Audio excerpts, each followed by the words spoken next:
Welcome back to another technical deep dive here in the Debug Zone.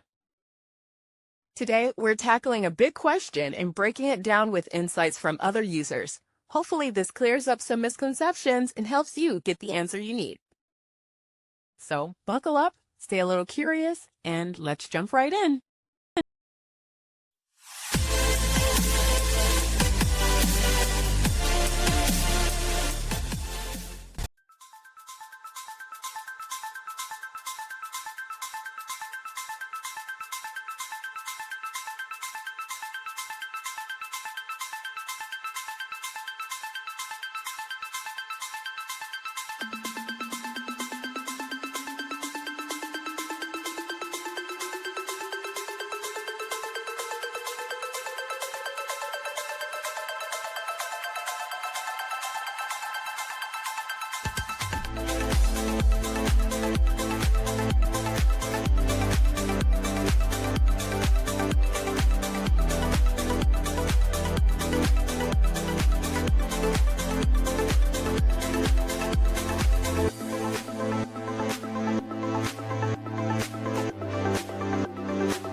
And that's a wrap.